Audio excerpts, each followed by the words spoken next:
ಮಕ್ಕಳಿಗೆ ನೀಡಿದ ವಿದ್ಯೆ ಹಾಗೂ ಭೂಮಿಗೆ ಹಾಕಿದ ಬೀಜ ಎಂದೂ ವ್ಯರ್ಥ ಆಗುವುದಿಲ್ಲ. ಶ್ರೀ ಚಂದ್ರಶೇಖರ ಗುರೂಜಿ. ಜೀವನದಲ್ಲಿ ಮಕ್ಕಳಿಗೆ ನೀಡಿದ ವಿದ್ಯೆ ಹಾಗೂ ಭೂಮಿಗೆ ಹಾಕಿದ ಬೀಜ ಎಂದಿಗೂ ವ್ಯರ್ಥ ಆಗುವುದಿಲ್ಲ, ಒಂದಲ್ಲ ಒಂದು ದಿನ ಫಲ ಕೊಡುತ್ತದೆ ಎಂದು ಕತ್ತರಿಘಟ್ಟದ ಶ್ರೀ ಮೇಳಿಯಮ್ಮ ಆಧ್ಯಾತ್ಮಿಕ ಕೇಂದ್ರದ ಶ್ರೀ ಚಂದ್ರಶೇಖರ ಗುರೂಜಿಗಳು ಹೇಳಿದರು. ಕೋಲಾರ ತಾಲೂಕಿನ ಲಕ್ಷ್ಮೀಸಾಗರ ಗ್ರಾಮದಲ್ಲಿ ಶ್ರೀ ಚಾಮುಂಡೇಶ್ವರಿ ದೇವಾಲಯದ 32ನೇ ವಾರ್ಷಿಕೋತ್ಸವ ಹಾಗೂ ದೇವಿಯ ಜನ್ಮದಿನೋತ್ಸವದ ಅಂಗವಾಗಿ ನಡೆದ ಧಾರ್ಮಿಕ ಕಾರ್ಯಕ್ರಮಗಳಲ್ಲಿ ಭಾಗವಹಿಸಿ ಅವರು ಮಾತನಾಡಿ, ದೇವಾಲಯಗಳಲ್ಲಿ ಮಾಡುವ ದೇವರ ಪೂಜೆ, ಹೋಮ, ಹವನಗಳಂತಹ ಧಾರ್ಮಿಕ ಆಚರಣೆಗಳು ಮನಸ್ಸಿಗೆ ನೆಮ್ಮದಿ ನೀಡುವುದರ ಜೊತೆಗೆ ಲೋಕ ಕಲ್ಯಾಣಕ್ಕೂ ಸಹಕಾರಿಯಾಗುತ್ತವೆ. ಕೆಟ್ಟ ಯೋಚನೆಗಳಿಂದ ಯಾವುದೇ ಪ್ರಯೋಜನ ಅಥವಾ ಸುಖ ದೊರೆಯುವುದಿಲ್ಲ. ನಕಾರಾತ್ಮಕ ಆಲೋಚನೆಗಳನ್ನು ಬಿಟ್ಟು ಸಕಾರಾತ್ಮಕ ಚಿಂತನೆಯತ್ತ ಸಾಗಬೇಕು ಎಂದರು. ಕಾರ್ಯಕ್ರಮದಲ್ಲಿ ಕೋಡಿಮಠದ ಶ್ರೀ ಶಿವಾನಂದ ಶಿವಯೋಗಿ ರಾಜೇಂದ್ರ ಮಹಾಸ್ವಾಮಿಗಳು, ಹಾಸನ ಜಿಲ್ಲೆಯ ಚನ್ನರಾಯಪಟ್ಟಣದ ಚಂದ್ರಶೇಖರ್ ಸ್ವಾಮೀಜಿಗಳು, ದೇವಾಲಯದ ಧರ್ಮದರ್ಶಿ ಚಂದ್ರಣ್ಣ ಸೇರಿದಂತೆ ಹಲವಾರು ಮುಖಂಡರು ಹಾಜರಿದ್ದರು. ಭೂಮಿಗೆ ಮಳೆ ಬೀಳದಿರಬಹುದು, ಈ ಜಗತ್ತಲ್ಲಿ ಆದಂತಹ ಅವಘಡಗಳಿರ್ಬೋದು, ಎಲ್ಲವನ್ನೂ ಮೊದಲು ತಿಳಿಸೋ ಏಕೈಕ ಯಾರಾದರೂ ಪರಮ ಪೂಜ್ಯರು ನಮ್ಮ ಕೋಡಿಮಠದ ಸ್ವಾಮೀಜಿಗಳು ಅಂತ ಹೇಳ್ತಾ, ನಾನು ಅವರ 20 ವರ್ಷದ ಹಾದಿಯಲ್ಲಿ ಸಾಗಿದ್ದೆ. ಅವ್ರು ಹೇಳ್ತಿದ್ರು, ಯಾಗ ಯಾಕೆ ಮಾಡಿದ್ರು, ಹೆಣ್ಮಕ್ಳು ಯಾಕೆ ಓದಿದ್ದೀರಿ, ನೀವು ಹೆಣ್ಮಕ್ಳಿಂದಲೇ ಜಗತ್ತು ಬೇಕಂತಲೇ ಹೇಳ್ತಿದ್ರು. ಚಾಡಿ ಕೇಳವು ಹೆಣ್ಮಕ್ಳು ಕಿವಿ, ಚಾಡಿ ಹೇಳೋದು ಹೆಣ್ಮಕ್ಳು ಕಿವಿ, ಮನೆ ಹಾಳಾಗೋದು ಹೆಣ್ಮಕ್ಳು ಕಿವಿ, ದೀಪ ಹಚ್ಚೋರು ನೀವೇ, ದೀಪ ಹಾರಿಸೋರು ನೀವೇ ಅಂತ ಇಂಡೈರೆಕ್ಟ್ ಆಗಿ ಹೇಳ್ತಿದ್ರು ಅಷ್ಟೇ. ಎಲ್ಲವೂ ನಿಮ್ಮಿಂದ. ಸರಸ್ವತಿ ಯಾರು? ಹೆಣ್ಣು. ದುಡ್ಡು ಯಾರು? ಹೆಣ್ಣು. ಭೂಮಿ ಯಾರು? ಹೆಣ್ಣು. ಮತ್ತು ನಮ್ದೆಲ್ಲ ಏನಿಲ್ಲ, ಎಲ್ಲ ನೀವೇ, ಎಲ್ಲ ನಿಮಗೆ ಕೊಟ್ಬಿಟ್ಟಿದ್ದೀವಿ. ಅದಕ್ಕೆ ಅವ್ರು ಏನ್ ಹೇಳ್ತಿದ್ರು ಅಂದ್ರೆ, ತಲೆಗೆ ಬಿದ್ದ ಒಂದಕ್ಷರ ಭೂಮಿಗೆ ಬಿದ್ದ ಬೀಜ ಹಿಂದೆಲ್ಲ ನಾಳೆ ಫಲ ಕೊಡುವುದಯ್ಯ. ಎಷ್ಟು ಚಂದ ಹೇಳಿದ್ರು ನೋಡ್ರಿ. ಯಾಗ ಯಜ್ಞಾರಿಗಳಿಗೆ ಮಕ್ಕಳನ್ನ ಯಾಕೆ ಕರ್ಕೊಂಬನ್ನಿ, ಹೆಣ್ಮಕ್ಳು ನೀವೇನ್ ಕಲಿಬೇಕು ಅಂತ ಹೇಳ್ತಿದ್ರು ಅಂದ್ರೆ, ತಲೆಗೆ ಬಿದ್ದ ಇವತ್ತು ಚಂದ್ರಣ್ಣ ಒಂದು ಒಳ್ಳೆ ಬೀಜ ಹಾಕ್ತಾರೆ ಮಕ್ಕಳ ತಲೆಯಲ್ಲಿ. ತಲೆಗೆ ಬಿದ್ದ ಒಂದಕ್ಷರ ಭೂಮಿಗೆ ಬಿದ್ದ ಬೀಜ ಹಿಂದೆಲ್ಲ ನಾಳೆ ಫಲ ಕೊಡುವುದಯ್ಯ. ಎಂಥ ಫಲ! ಈ ಯಾಗ ಯಜ್ಞದಿಂದ ಏನಾಗುತ್ತೆ ಅಂತ ನೀವಂದ್ರೆ, ನಿಮ್ಮ ಮುತ್ತೈದೆ ಭಾಗ್ಯ ಉಳಿಯುತ್ತೆ, ನಿಮ್ಮ ಗಂಡ ಮಕ್ಕಳು, ಲಗ್ನ, ಸಂಸಾರ, ಸಮಸ್ಯೆ, ತಂತ್ರ, ಎಲ್ಲವಕ್ಕೂ ಪರಿಹಾರ ಈ ಚಂಡಿ ಹೋಮ. ಈ ಚಂಡಿ ಹೋಮ ಮಾಡಿದ ಎಲ್ಲ ಪೌರೋಹಿತ ವರ್ಗಕ್ಕೂ ನಾನು ತುಂಬ ಹೃದಯದಿಂದ ಆಶೀರ್ವದಿಸುತ್ತಾ, ಪರಮ ಪೂಜ್ಯರು ಹೇಳಿದ ಹಾಗೆ ನಾವೆಲ್ಲ ಇಲ್ಲಿದ್ದೀವಿ, ಪರಮ ಪೂಜ್ಯರೇ ಕಾರಣ. ನಾವೇಕೆ ನಾವು ಯಾವ ದಾರಿನೂ ಇಲ್ಲ. ನಮಗೆ ಒಂದು ಸಣ್ಣ ಗುಡಿಸಲಿಂದ ಒಂದು ಮಂದಿರ ಕಟ್ಟಿದವು. ಚಂದ್ರಣ್ಣ ಯಾವಾಗಲೂ ಹೇಳ್ತಿದ್ರು, ಕೋಲಾರಕ್ಕೆ ಬನ್ನಿ, ಕೋಲಾರಕ್ಕೆ ಬನ್ನಿ. ಇಲ್ಲಿ ಬಂದಮೇಲೆ ಗೊತ್ತಾಯಿತು, ಕೋಲಾರ ಇಲ್ಲೂ ದೈವ ಭಕ್ತಿಗೆ ಹೆಸರುವಾಸಿಯಾಗಿದೆ ಅಂತ.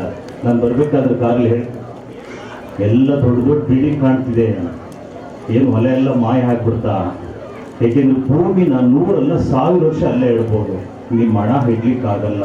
ಇವತ್ತೇನು ನೀವು ಮಾರಿ ಹಣವನ್ನು ಇಟ್ಟಿದ್ದೀರ, ಹಣ 3 ವರ್ಷನೂ ಇರಲ್ಲ, 100 ಬೇಡ 3 ವರ್ಷ ಇರಲ್ಲ. ಹಾಗಾಗಿ ಹೆಣ್ಣು ಮಕ್ಕಳಿಗೆ ರಂಗೋಲಿ ಇಡೋದು, ಅಡಿಗೆ ಮಾಡೋದು, ಸಂಸ್ಕಾರಗಳನ್ನು ಹೇಳ್ಕೊಡೋದು ಹೋದರೆ ಮುಂದಿನ ದಿನ ಅವ್ರು ಹೇಳಿದ್ರು, ಅನಾಥಾಶ್ರಮಗಳಿಗೆ ಸೇರ್ತೀರಿ, ನೀವೆಲ್ಲ ಲಾಯರ್ ಆಗ್ರಿ, ಡಾಕ್ಟರ್ ಆಗ್ರಿ, ಇಂಜಿನಿಯರ್ ಆಗ್ರಿ ಅಂತ ಹೇಳ್ತಿದ್ರು ಹೊರತು ಮನುಷ್ಯರಾಗ್ರಿ ಅಂತ ಒಬ್ಬರು ಹೇಳ್ತೀವಿ. ಯಾವುದಾದ್ರೂ ಮನೇಲಿ ಮಕ್ಕಳಿದ್ದೆ, ಪ್ರತಿ ಮನೆಯಲ್ಲೂ ಮಕ್ಕಳನ್ನ ಹಾಸ್ಟೆಲಿಗೆ ಹಾಕೋ ಅಭ್ಯಾಸ ಮಾಡಿದ್ದೀವಿ. ಮನೇಲಿ ಹಬ್ಬ ಹರಿದಿನ ಸಂಸ್ಕಾರ ಏನೂ ನೀವು ಹೇಳ್ತಿಲ್ಲ. ಪರಮ ಪೂಜ್ಯರು ಒಂದು ಮಾತು ಹೇಳ್ತಿದ್ರು ನನಗೆ 2019ರಲ್ಲಿ, ಇಲ್ಲ ರೀ 2017ರಲ್ಲಿ, ಗುರುಗಳೇ ಒಂದು ಒಳ್ಳೆ ಕಾಯಿಲೆ ಬರ್ತದೆ ಈ ಭೂಮಿಗೆ. ಎಂಥ ಕಾಯಿಲೆ ಬರುತ್ತಂದ್ರೆ, 100 ಜನ ಹಾಗೆ ನಿಂತು ಸಾಯ್ತಾರೆ. ಶಿರದಿಂದ ಮುಡಿವರೆಗೆ ಸಾಂಕ್ರಾಮಿಕ ರೋಗ ಬಂದು ಯಮಪುರಿಗೆ ಪ್ರಯಾಣವಾರಿಸಿ ಎಚ್ಚರಿಕೆ. ಎಷ್ಟು ಚೆನ್ನಾಗಿದೆ ನೋಡಿ. ಶಿರದಿಂದ, ತಲೆಯಿಂದ ನೋಡಿ, ಬಂದೆ ಕೊರೋನಾ ಮೂಗಿಂದ, ಶಿರದಿಂದ ಮುಡಿವರೆಗೆ, ತಲೆಗೆಂದ ಬಂದು ರೋಗ ಮುಡಿವರೆಗೂ ಬಂದು ಯಮಪುರ ಹೊರಟೋಗ್ತಾರೆ ಗುರುಗಳೇ.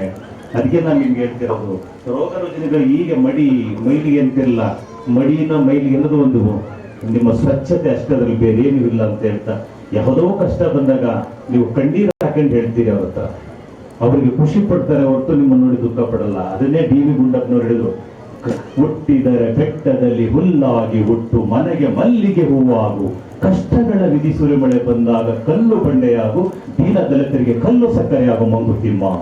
ಕಷ್ಟ ಬಂದ ತಕ್ಷಣ ಪಕ್ಕದ ಮನೆ ಜೊತೆ ಕೂತ್ಕೊಂಡು ಹೇಳ್ತಾ ಇರ್ತೀರ, ನನ್ನ ಗಂಡ ಹಂಗಂದ, ನನ್ನ ಮಗ ಹಿಟ್ಟು ಹೋಯ್ತು, ಮನೆ ಹಾಳು, ಅದನ್ನ ನೋಡಿ ಖುಷಿ ಪಡ್ತಾರೆ. ಆಗ ಅವ್ನು ಗುಂಡಪ್ಪ ಹಿಡಿದು ಕಲ್ಲು ಬಂಡೆ ಹಾಕಬೇಕು. ಹುಟ್ಟಿದರೆ ಬೆಟ್ಟದಲ್ಲಿ ಹುಲ್ಲಾಗು, ಒಂದು ಹಸು ಆರು ತಿನ್ನುತ್ತೆ ನಿಮ್ಮನ್ನು ಹುಲ್ಲಾಗುಟ್ಟು, ಮನೆಗೆ ಮಲ್ಲಿಗೆ ಹೂವಾಗು. ಆ ಮಲ್ಲಿಗೆ ಬಿಟ್ಟರೆ ನಿಮ್ಮೊಂದು ವಾಸನೆ ಅವ್ರಿಗೊಂದು ವಾಸನೆ ಕೊಡ್ತದ, ಎಲ್ಲರಿಗೂ ಸರಿಸಮಾದ ವಾಸನೆ ಕೊಡ್ತಾ ಹೋಗ್ತದೆ. ನಿಮ್ಗೆ ಏನಾದ್ರೂ ಭಗವಂತ ಕೊಟ್ರೆ ದೀನ ದಲಿತರಿಗೆ ಕಲ್ಲು ಸಕ್ಕರೆ ಆಗೋ ಮಂಗುತಿಮ್ಮ ಅಂದ. ನಿಮ್ಮ ಹತ್ರ ಭಗವಂತ ಕೊಟ್ರೆ ಚಂದ್ರಣ್ಣ ಯಾಗ ಮಾಡ್ತಿದ್ದಾರೆ, ಒಂದು ನೀವು ಎಷ್ಟಾಗುತ್ತೆ 1,000ನೋ 2,000ನೋ 5,000 ಕೊಟ್ರೆ ಅಲ್ಲಿ ಬಂದಂತ ಜನಗಳಿಗೆ ನಿಮ್ಮಲ್ಲಿರಂತ ಕರ್ಮಗಳು ಪ್ರಸಾದದ ಮೂಲಕ ಹೋಗ್ತದೆ, ಭಾಗದ ಮೂಲಕ ಹೋಗ್ತದೆ ಅಂತ ಹೇಳಿದರು. ಹಾಗಾಗಿ ನಿಮ್ಮೆಲ್ಲ ಜನಗಳಿಗೆ ಇದು ನಾನು ಮೊದಲನೇ ವರ್ಷ ಬರ್ತಿರೋದು. ನಾನು ತುಂಬಾ ದೂರ ನೋಡ್ಕೊಂಡು ಬಂದೆ. ನಮ್ದು ಮಲ್ನಾಡ್ ಭಾಗ, ಗುರುಗಳು ಹೇಳಿದಾಗೆ ನಾವು ಎಷ್ಟಿಷ್ಟು ಬಿಲ್ಡಿಂಗ್ ನೋಡೇ ಇಲ್ಲ, ಸಿಟಿಗೆ ಹೋಗಿ ನೋಡ್ಬೇಕಷ್ಟೇ. ಉದ್ದಕ್ಕೂ ಒಳ್ಳೊಳ್ಳೆ ಬಿಲ್ಡಿಂಗ್ ಇದೆ. ಅದ್ರ ನಿಮ್ ಅಂದವಾಗಿದೆ, ಚಂದವಾಗಿದೆ ಭ್ರಮೆ ಒಳಗಾಗ್ಬೇಡಿ. ಅಂದದ ಪಟ್ಟಣವನ್ನು ಚಂದವೆನ್ನದಿರೋ ಹನಿ ಹನಿ ನೀರಿಗೂ ಆಕಾರ ಆಗುತ್ತೆ ಅಂತ ಹೇಳಿದ್ದು ಗುರುಗಳೇ.